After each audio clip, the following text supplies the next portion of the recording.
चलो भाई, चलो तो वेटिंग करते हैं। आज का नया टॉपिक है general equation of a line. General equation of a line.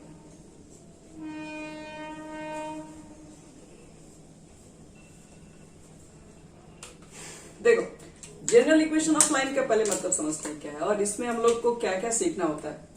एक लाइन को कहोगे जनरल फॉर्म में लिखने के लिए तो क्या लिखते हैं? A x b y c is equal to 0। इसी को कहा जाता है general form of equation of a line. किसी भी लाइन का ये जनरल फॉर्म है। और किस लाइन के लिए लिखा जाता है? तो जनरली स्ट्रेट लाइन के लिए तो है ये। अभी तक हम लोग जितना भी इक्वेशन पढ़ रहे हैं 2x + 3y सब करके, वो सब क्या एक लाइन का इक्वेशन लिख रहे हैं। और एक तरीके से ये भी एक स्ट्रेट लाइन, कोई भी स्ट्रेट लाइन का है तो उसका इक्वेशन इस फॉर्म में लिखा जा सकता है। ये बातें बिल्कुल भी सही है। अब लेकिन इसी लाइन के इक्वेशन को हमको क्या करना पड़ेगा? 3 पार्ट में कन्वर्ट करने के लिए मिलता है। क्या? तो फर्स्ट आपसे कहेगा कि इस लाइन के इक्वेशन को आप कन्वर्ट कर दीजिए स्लोप इंटरसेप्ट फॉर्म में। Slope intercept form. बी में आपसे कहेगा सिर्फ इंटरसेप्ट फॉर्म में कन्वर्ट कीजिए। और सी आपसे बोल सकता है कि इसको नॉर्मल फॉर्म में कन्वर्ट कीजिए।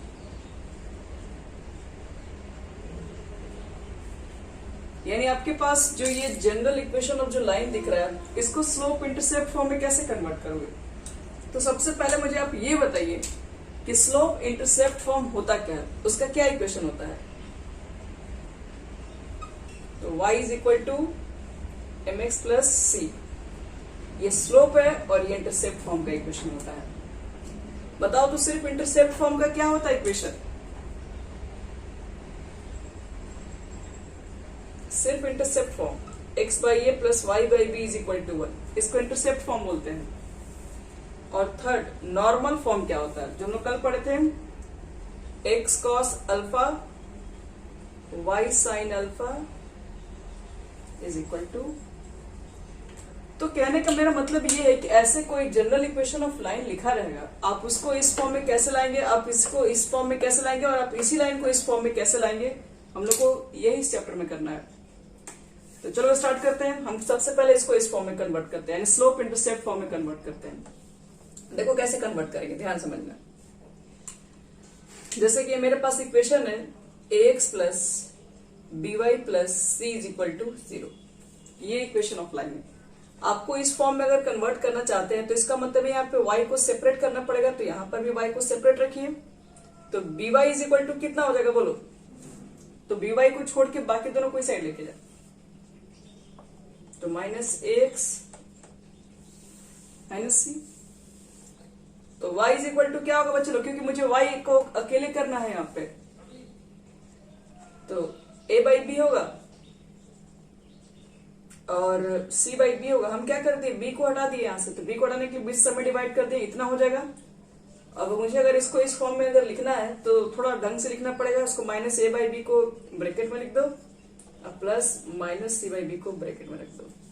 अब बताओ तो ये पूरे पूरे इस फॉर्म में दिख रहा है कि नहीं? तो यही है, this is the slope intercept form. ये स्लोप इंटरसेप्ट फॉर्म है। अब आपसे क्वेश्चन पूछ सकता है ये भी कि स्लोप इंटरसेप्ट फॉर्म में लाकर बताओ कि इसका स्लोप क्या होगा, इस लाइन का स्लोप क्या होगा। तो आप देखिए स्लोप यहां पर m है, तो x के जगह पर x है, तो m के जगह पर कितना दिख रहा है? हो गया। और c के जगह पर क्या है? c intercept on the y axis है, तो ये कांस्टेंट टर्म था ना, यानी कि माइनस सी और बटे में क्या है? b। तो हो गया कंप्लीट, हो गया, उतार लीजिए, हो गया, खत्म। एक हम एग्जांपल भी देंगे, इसको नोट कर लो।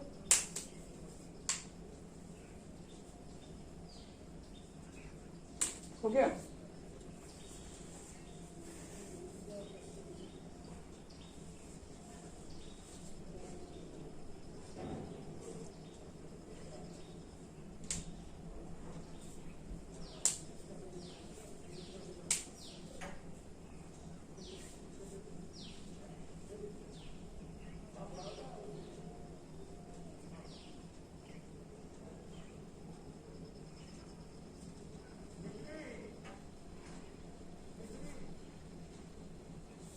मिटा रहे बच्चे लोग हम।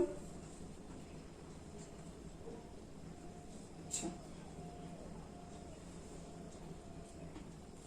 अब एक क्वेश्चन देंगे, उसको कन्वर्ट करना आपको है स्लोप इंटरसेप्ट फॉर्म में।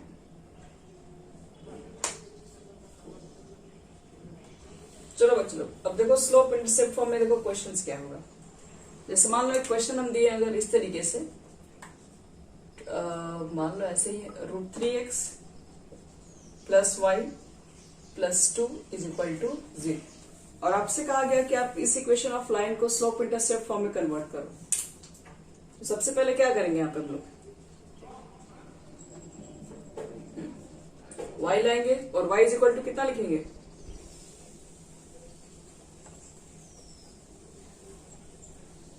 तो बताओ तो ये y is equal to mx plus c पर दिख रहा है कि नहीं। तो हाँ, तो लिख देंगे this is the form of slope intercept, या this is the slope intercept form. उतना लिखने के बाद अब आप बताएंगे कि स्लोप अगर आपसे पूछा जाए तो -√3, और c क्या रिप्रेजेंट करता है, c के बारे में यहां पर c क्या होता है, intercept on the y axis. हाँ, तो कितना है, -2 है। y एक्सिस पर इंटरसेप्ट -2 है, स्लोप -√3 है। अगर tan थीटा अगर पूछ देगा तो 180 में से 60 माइनस कर लेंगे, यानी 120 एंगल। चलिए, ये हमारा हो गया स्लोप इंटरसेप्ट फॉर्म का खेल। अब आते हैं इंटरसेप्ट फॉर्म पे। अब देखो इंटरसेप्ट फॉर्म में कैसे उसको कन्वर्ट करेंगे। अगला क्वेश्चन लेते हैं। जैसे सपोज करो कि ax plus by plus c is equal to 0 है। अब इसको मुझे इंटरसेप्ट फॉर्म में करना है। इंटरसेप्ट फॉर्म बोले तो x बटे a चाहिए, y बटे b चाहिए, इज इक्वल टू 1 चाहिए। तो जैसा वहां दिख रहा है ना वैसा ही काम करना है। मुझे x बाई a चाहिए तो x वाले को यहीं पर रखिएगा, y बाई b चाहिए तो y वाले को यहीं पर रखिए, बाकी कुछ नहीं चाहिए, बाकी इक्वल टू के बाद चाहिए तो इसको भेजिए उस इक्वल टू के बाद। इक्वल टू के बाद चाहिए कितना, 1 चाहिए। अब इसको 1 करने के लिए तो -c से डिवाइड करेंगे तभी 1 होगा वो। तो यहां से लिखना पड़ेगा on dividing by -c both side. चलो -c से डिवाइड कर दो सब में।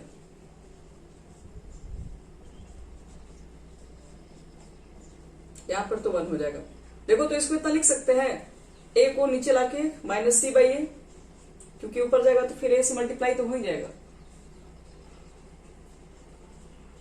तो इसको नीचे ला सकते हैं। तब तो ये पूरी तरीके से इस फॉर्म पे दिख रहा है कि नहीं, इंटरसेप्ट फॉर्म पे x by a plus y by b is equal to 1।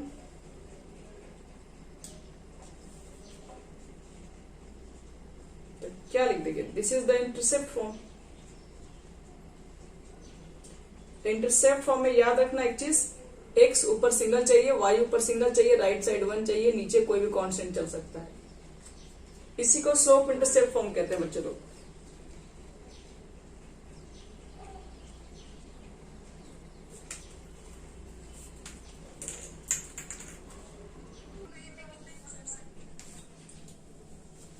आओ देखो बता रहे कि क्या दे, अगर इंटरसेप्ट देखना है तो क्या बताए, एक्स पर इंटरसेप्ट देखना है तो कैसे मालूम करेंगे, जो सी है, सी बोले तो जो कांस्टेंट है, और वो कांस्टेंट कहाँ होना चाहिए, वो अगर पहले आप ध्यान रखिएगा, आपका इक्वेशन अगर इस फॉर्म में लिखा है, ध्यान से, अगर इक्वेशन अगर इस फॉर्म में लिखा है तो एक्स पर कितना इंटरसेप्ट कर रहा है, तो यहां पर जो लिखा रहेगा उसको माइनस से मल्टीप्लाई करके ए से डिवाइड करो, और यहां पर जो लिखा रहेगा उससे माइनस से मल्टीप्लाई करके बी से डिवाइड कर दो, बस। बी बोले तो वाई का कोफिशिएंट।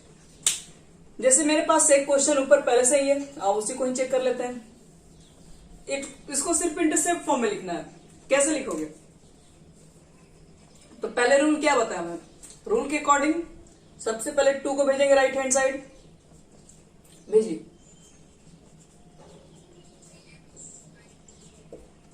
अब क्या करेंगे बच्चे लोग, -2 उधर राइट हैंड साइड हो गया। सेकेंड स्टेप, इधर 1 चाहिए ना, हाँ हाँ, तो इसमें पहले ना -2 से पहले सब में डिवाइड करो, ये हो गया 1। हाँ बोलिए,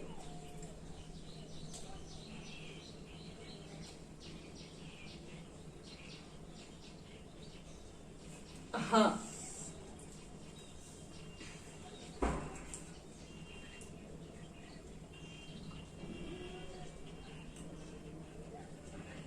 क्यों नहीं आएगा, बिल्कुल आएगा।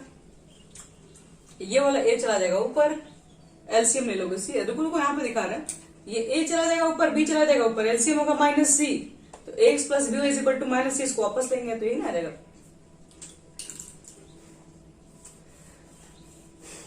यहां देखो बच्चों, हाँ बोलिए।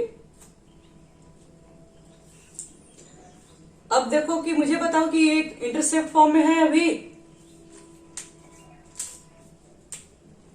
नहीं, इंटरसेप्ट फॉर्म में होने के लिए एक सिंगल चाहिए, एक्स के बगल में कुछ नहीं चाहिए। कह रहे हैं कि इंटरसेप्ट, आवाज आ रही है अभी? अगर इंटरसेप्ट फॉर्म में इसको लाना है तो हमको ये चीजें को नीचे रखना पड़ेगा, तो -2/√3 कर लो, y बटे में क्या लिखे, y तो पहले से सही जगह लिखा हुआ है, ये हो गया 1, बस हो गया बच्चा लोग इंटरसेप्ट। इंटरसेप्ट बोले तो x के साथ सिंगल होना चाहिए, 1 कॉफिशिएंट, बाकी सब नीचे उठा के रखिए, इसको नीचे लाओ, इधर 1 चाहिए, हो गया इंटरसेप्ट फॉर्म। तो ये तो चाहिए x/a + y/b = 1। अगर आपसे पूछा जाए कि बताओ कि ये जो लाइन का इक्वेशन है, ये लाइन x एक्सिस पर कितना कट कर रहा है, y एक्सिस पर कितना कट कर रहा है, मतलब x पर क्या इंटरसेप्ट है, y पर क्या इंटरसेप्ट है, तो क्या लिखोगे, इंटरसेप्ट ऑन x एक्सिस कितना दिख रहा है, -2/√3, इंटरसेप्ट ऑन y एक्सिस, समझ में आ रहा है आशा? गुड। चलो बच्चे लोग, ये हो गया इंटरसेप्ट फॉर्म में। अब आपको थर्ड बताते हैं, जिसको नॉर्मल फॉर्म कहते हैं। नॉर्मल फॉर्म में कैसे कन्वर्ट करेंगे किसी भी एक जनरल इक्वेशन ऑफ लाइन को।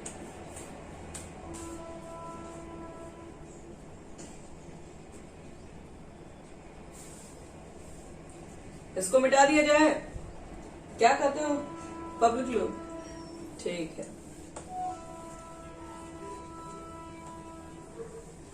चलो लिखो हेडिंग नॉर्मल फॉर्म। पहले बताओ तो नॉर्मल फॉर्म का क्या था इक्वेशन, कल बताए थे, x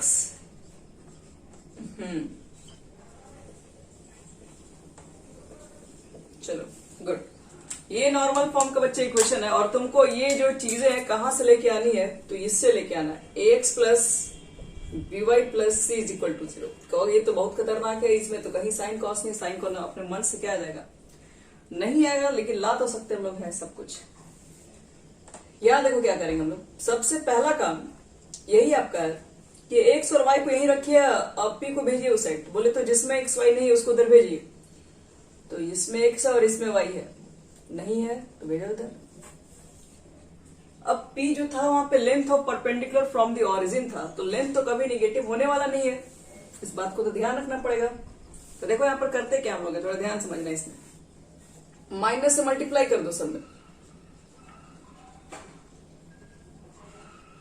हम यहाँ पे माइनस भी ब्रैकेट में लिखते हैं, अब माइनस से मल्टीप्लाई करेंगे तो ये तो प्लस सी हो जाएगा, मतलब दूसरा स्टेप है, इसको हमको हमेशा प्लस में रखना है, क्योंकि ये होता है length of perpendicular from the origin, और ये नेगेटिव नहीं होना चाहिए, लेंथ कभी नेगेटिव नहीं हो सकती है।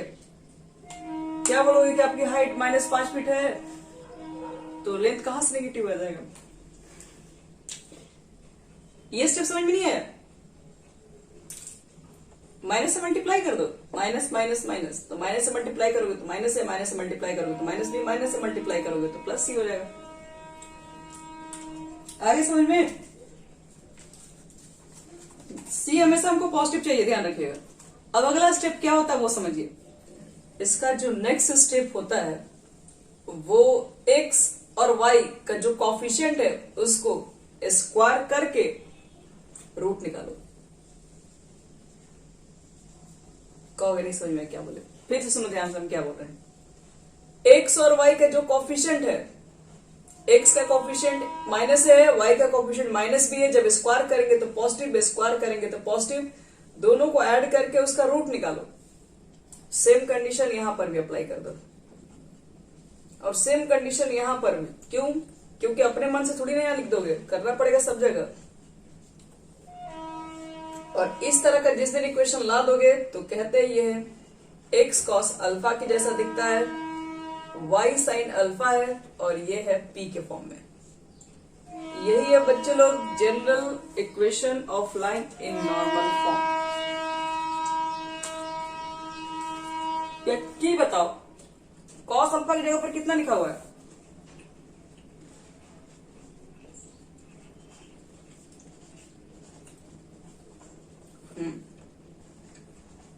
तो सेम यहां पर भी है, और P इज इक्वल टू क्या है? Length of perpendicular from the origin. चलिए इसको नोट कर लीजिए, और एक क्वेश्चन इस पर भी बनता है, और इसको जब दे देंगे तो उसके बाद तीनों चीजें हमारी कंप्लीट हो गई। इस चैप्टर में यही करना ही है। आपके पास इक्वेशन दिया हुआ रहेगा, उसको किसी फॉर्म में दे देगा। कन्वर्ट करने के लिए आपसे कुछ भी पूछ सकता है कि बताओ कि इसमें लाइन कितना एंगल बना रहा है, इसका length of perpendicular from the origin कितना है, स्लोप क्या है, इंटरसेप्ट क्या है, कुछ भी पूछ सकता है। तो यहां तक हो गया सबका?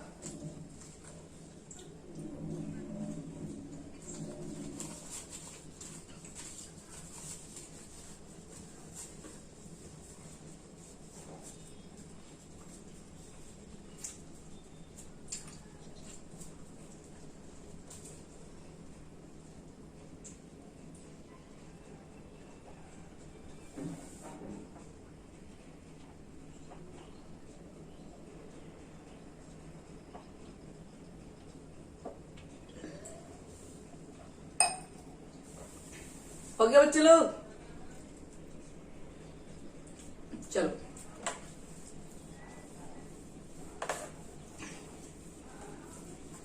तब एक क्वेश्चन बनता है इसके ऊपर। क्वेश्चन क्या हमारा है? √3x plus y plus 2 is equal to 0। चलो क्या होगा देखते हैं। यहां पे हम लोग इसको नॉर्मल फॉर्म में कन्वर्ट करना है। जैसे रूल बताया था एकदम सेम टू सेम काम करो। वही रूल क्या बताया गया था बच्चे लोग?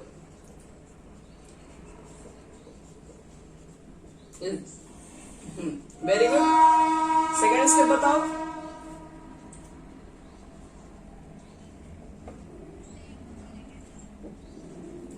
हाँ वेरी गुड। चलो माइनस से मल्टीप्लाई कर दिए। अगला स्टेप बताइए क्या करते हैं? ऑन डिवाइडिंग किससे डिवाइड करते हैं बोलिए? अंडर रूट इसका कोफिशिएंट बताते हैं और इसका स्क्वायर लेकर बताते हैं, यानी -1 का स्क्वायर 1 हो जाएगा। यानी कि कितना हो गया बच्चे लोग? 314 और 4 का रूट कितना हो गया? 2। तो लिख देना on dividing by 2 both side. पहले देखो सपोज समझ में आएगी 2 से क्यों डिवाइड कर रहे हैं? फॉर्मूला पे सेट करने के लिए बस 1/2 यहाँ -1/2 है और यहाँ 2 से डिवाइड करेंगे तो 1 हो गया। तो अब ये तो फॉर्मूला दिख ही रहा है। This is the form. कौन सा? x cos alpha y sin alpha is equal to p। तो p की वैल्यू तो 1 है, length of perpendicular from the origin 1 है। लेकिन आपसे कोई पूछ ले बताओ कि यहाँ पर फिर अल्फा कितना है? अल्फा क्या था? एंगल जो बना रहा था लाइन एक्स एक्सिस से, वो कितना एंगल होगा? तो देखो कॉस अल्फा की जगह पर कितना दिखाई दे रहा है, और साइन अल्फा की जगह पर कितना दिख रहा है? वाई से वाई कैंसिल करो तो साइन अल्फा की जगह पर दिख रहा है -1/2। तो एक बात बताओ तो मुझे, ऐसा कौन सा क्वाड्रेंट है जहां पर कॉस भी निगेटिव है, साइन भी निगेटिव है? फर्स्ट क्वाड्रेंट में तो सारा वैल्यू पॉजिटिव होता है, सेकेंड क्वाड्रेंट में तो साइन पॉजिटिव होता है। ऐसा थर्ड ही क्वाड्रेंट है जहां पर साइन और कॉस एक साथ नेगेटिव होता है, क्योंकि वहां से tan पॉजिटिव होता है। तो इसका मतलब है कि आपका जो अल्फा है वो तो हमें मालूम चल गया, वो थर्ड क्वाड्रेंट में है, लेकिन कितना है? सिंस लिख दीजिएगा alpha lies in third quadrant. चलो बोलो क्या पूछ रहे? क्वेश्चन पूछिए आप लोग।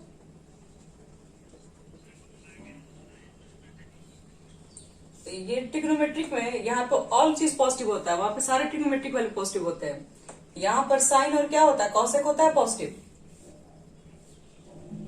नहीं पता है ये? टैन और कॉट और कॉस और सेक होता है।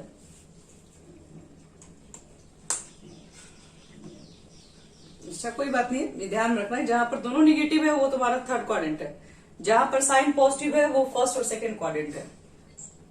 तो एक काम करते हैं, अल्फा हमारे पास थर्ड क्वाड्रेंट में है, ठीक है, कोई दिक्कत नहीं, हम जब रिवीजन करा देंगे ट्रिग्नोमेट्री का तो वो सब याद आ जाएगा, तो उसमें कोई टेंशन की बात नहीं है। देखो यहां पर ध्यान से, तो अगर अल्फा थर्ड क्वाड्रेंट में है तो कैसे वैल्यू हम निकालेंगे? तो पहले एक चीज बताओ, tan alpha is equal to कितना होगा? साइन बटे कॉस, यानी कि साइन अल्फा का वैल्यू कितना? -1/2 और कॉस अल्फा का वैल्यू √3/2। क्या लगता है कितना हो जाएगा?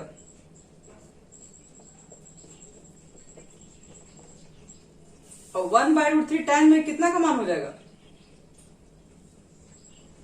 लेकिन 30 का तो मान होना चाहिए बच्चे लोग, लेकिन आपका अल्फा तो थर्ड क्वाड्रेंट में है, 30 तो फर्स्ट क्वाड्रेंट में आ जाएगा ना, 0 और 90 के बीच में आ जाएगा। तो थर्ड क्वाड्रेंट में जाने के लिए क्या करना पड़ेगा? ऐड करना पड़ेगा। कितना ऐड करना पड़ेगा? 180 ऐड करना पड़ेगा। थर्ड क्वाड्रेंट में कैसे आओगे? हम तुमको यहां पहुंचना है, तो यहां पहुंचने के लिए यहीं पर ऐड करना पड़ेगा। तो 180 में से थीटा ऐड करेंगे। एक मिनट, आपको दिख रहा है हम कहां पर दिखा रहे हैं? एक मिनट, यहां देखो, थर्ड क्वाड्रेंट का मतलब बच्चे लोग आपको यहां आना है, तो यहां पर आने के लिए 180 में से ऐड करना पड़ता है। 180 में क्या ऐड करेंगे? तो जो भी आपका थीटा है यहां पर, तो 1/√3 30 डिग्री, यानी आप 180 में ऐड करेंगे 30 डिग्री, कितना हो जाएगा? 210। इसलिए जो अल्फा बनेगा वो आपके पास 210 डिग्री बनेगा। ध्यान रखने की चीजें हैं ये सब। हो गया खत्म। चलो, एक जनरल इक्वेशन ऑफ लाइन को हम लोग अलग अलग किस किस फॉर्म में कन्वर्ट किए वो आपको हम सब दिखा देंगे।